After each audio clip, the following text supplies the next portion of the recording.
আলাইকুম, নিয়ে এলাম ছোলা বুটের রেসিপি। আপনারা সবাই রেসিপিটা দেখতে কুক উইথ রুশ চ্যানেলটিতে Welcome back to Again Cook with Rush. Assalamu alaikum everyone, Ramadan Mubarak. Everyone PLS subscribe my channel, like, comments and share. Stay tuned. Subscribe Cook with Rush. Viewers, শুরুতে আপনারা দেখতে পেয়েছেন আমি কি কি দিয়েছি। তেল দিয়েছি, পেঁয়াজ দিয়েছি, কাঁচামরিচ দিয়েছি, হলুদ 1 চা চামচ, মশলা 3 চা চামচের মতো এবং মরিচ দিয়েছি হালকা। এরপর টমেটো দিয়ে দিয়েছি এবং আলু সিদ্ধ করে কচলিয়ে দিয়ে দিলাম। সবগুলো একসাথে উপকরণ দিয়ে দিলাম।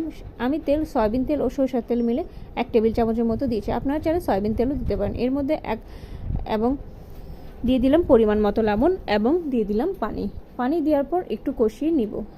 2 মিনিটের মতো কষিয়ে 2 থেকে 3 মিনিট কষিয়ে নিব। চুলার আঁচ একটু বাড়িয়ে দিব। চুলার আঁচ বাড়িয়ে দিয়ে কষিয়ে নিব 2 থেকে 3 মিনিটের মধ্যে। দেখতে পাচ্ছেন এর মধ্যে কিন্তু হয়ে গেছে, কষানো হয়ে গেছে, দেখতে পাচ্ছেন। এখন আমি আগে থেকে সিদ্ধ করে রাখা বুট দিয়ে দিব। ছোলা বুটগুলো দিয়ে দিলাম, দেখতেই পাচ্ছেন। এখন ভালোভাবে একটু নেড়ে চেড়ে দিব, দেখতেই পাচ্ছেন। আগে থেকে আপনারা চাইলে ভিজিয়ে রাখতে পারেন ছোলা বুট, এবং ভিজিয়ে রেখে এরপর সিদ্ধ করতে পারেন।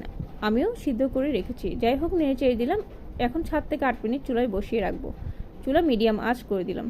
7 থেকে 8 মিনিট বসানোর পর দেখতেই পাচ্ছেন মোটামুটি কিন্তু 70 থেকে 80% হয়ে গেছে। যেহেতু এগুলো আগে থেকে ভিজিয়ে রাখা হয়েছে এবং সিদ্ধ করে নেওয়া হয়েছে, সেহেতু হতে বেশিক্ষণ সময় লাগবে না। একটু নেড়ে চেড়ে দিব ভালোভাবে, যাতে নিচে লেগে না যায়। ভালোভাবে নেড়ে দিব। এর মধ্যে আমি এখানে দিয়ে দিচ্ছি, দেখতে পাচ্ছেন, পরিবেশনের জন্য ধনিয়া পাতা। হয়ে গেছে ইজি ছোলা বুট রেসিপি। আমরা সবাই এই রেসিপিটি কম বেশি জানি, আর যারা জানে না তাদের জন্য আমার এই সহজ রেসিপিটি কেমন লেগেছে তা আমাকে জানাবেন, এবং আমার চ্যানেল কুক উইথ রুশ চ্যানেলটি সাবস্ক্রাইব করতে ভুলবেন না। এরপর আমি এখানে দিয়ে দিচ্ছি টমেটো সস। আপনারা ইচ্ছা করলে দিতে পারেন, ইচ্ছা না হলেও না দিতে পারেন। এটা আমি স্বাদ বাড়ানোর জন্য দিচ্ছি। আপনাদের ইচ্ছা, যদি দিতে চান তাহলে দিতে পারেন। যাই হোক, টমেটো সস দিয়ে দিলাম, দেখতেই পাচ্ছেন। টমেটো সস দিয়ে দিলাম। এর মধ্যে আমি কিন্তু চুলা থেকে নামিয়ে নিব। বুটগুলো কিন্তু হয়ে গেছে।